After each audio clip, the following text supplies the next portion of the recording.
Welcome, World History students. This is Miss Foley coming to you on Monday, April 27th to give you your lesson for today. Disclaimer, Hudson is upstairs listening to nursery rhymes, so if you hear singing, the ABCs I think they're doing right now, that's just what I have to do in order for him to not go nuts while I try to teach a class.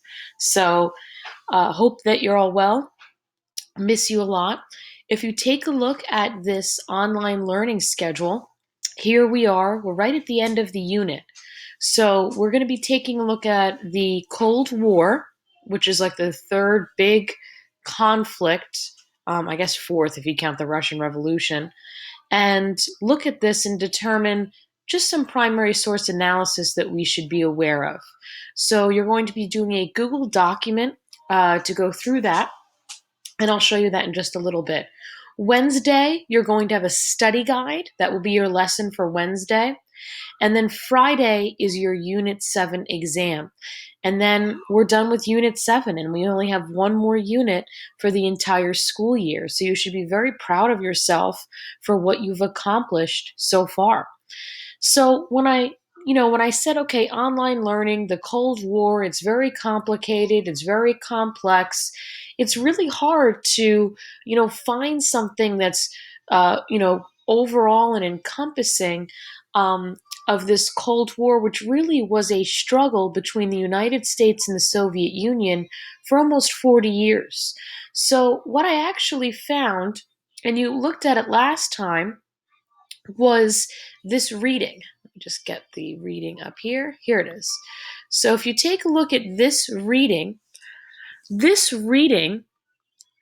you did a little bit when you were looking at your Cold War quiz last class because you did the first part of the reading. This does a really good job. Hey, how did the Cold War start? How did it end? I think it's pretty easy to read. It breaks things down easily. And it kind of just gives you like the nuts and bolts. It tells you about Korea. It tells you about Vietnam, the Cuban Missile Crisis, all of that. What we are going to draw our attention to, so I highly recommend, I know that you read some of this article, but I would continue reading all of it so that you have a big overview of what the Cold War was, how did it end, and then what we're going to be doing is we're going to be taking a look at these two primary sources, okay?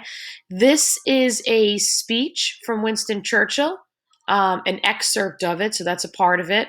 That's on the left side. So this is a primary source. It's a speech, first-hand account, what Churchill actually said at the time. And then after he did this speech, Winston Churchill, for those of you who don't know, was a British prime minister. A prime minister is just like a president. It is he's a leader.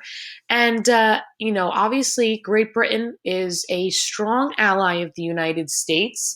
So you have the perspective of Great Britain, of Winston Churchill. He makes this speech in the United States.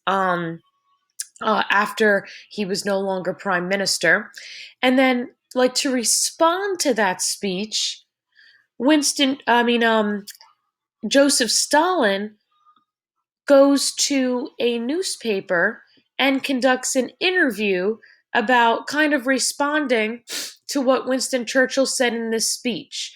So this is two perspectives. This is kind of like the US, the Great Britain, the NATO perspective.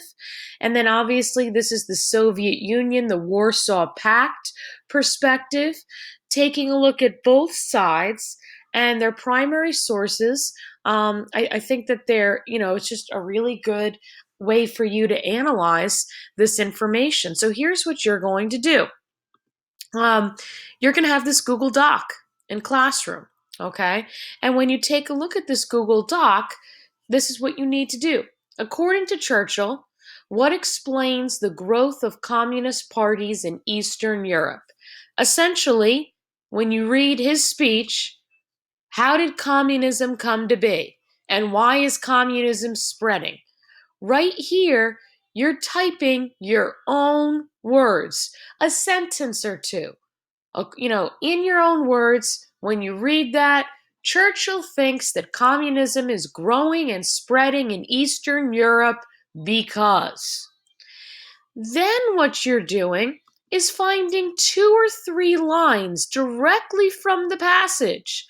Um, if you want to copy and paste it or retype it, whatever you want to do, copy it, paste it here, and tell me which lines did you use. So if, let's say, I'm just making this up, let's say I use these 3, I would copy and paste it, and then after I would say this is lines 4 through 6 of Churchill's passage. Okay, that's a really important skill, not only in social studies, but in any high school or high level, university setting. You're going to need to find evidence to back up your point. So here, you type it in your own words. Here, you put the evidence.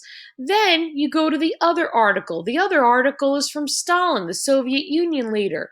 You read his excerpt. According to him, why is communism growing and spreading in Eastern Europe?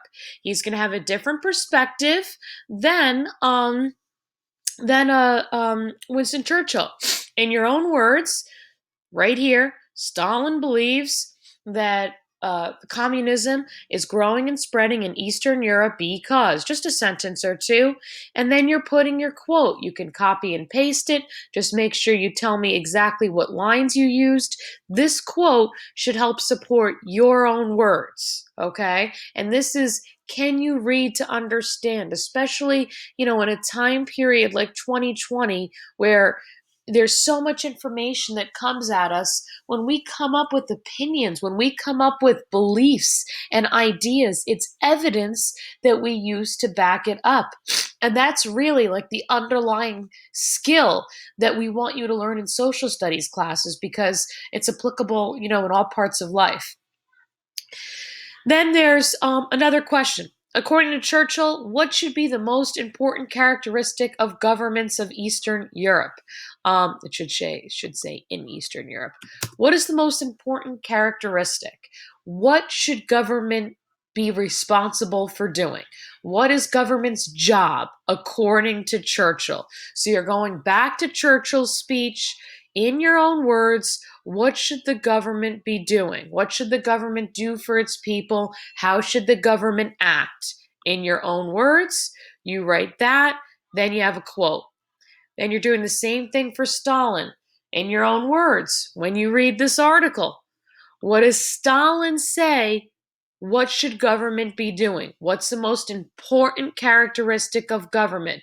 What is the most important job, of government? You write that in your own words, and then you have a statement. And then the last question is using the reading, so like reading the reading as a whole. This is really our main source for the Cold War, reading this text plus the primary sources. When you read the whole thing, you kind of get, a grasp of the Cold War. Like I said, I think the article does a good job. Using the overview of the Cold War reading and the primary sources included, answer this prompt. Was Churchill or Stalin's viewpoint more accurate about the situation in Eastern Europe? Defend your response with specific examples. Who do you agree with more? This should be a big boy, a big girl paragraph. We're talking 4 to 6 sentences explaining who's right. Churchill? NATO? The United States? Or Stalin and the Soviet Union? There's lots of different perspectives here. So once you type this, you're going to press submit in Google Classroom. This is the last learning thing that you need to do. Next class, you can expect a study guide, and if you do a really good job on the study guide, that exam is very it's very manageable, if you get what I'm saying, if you have that study guide.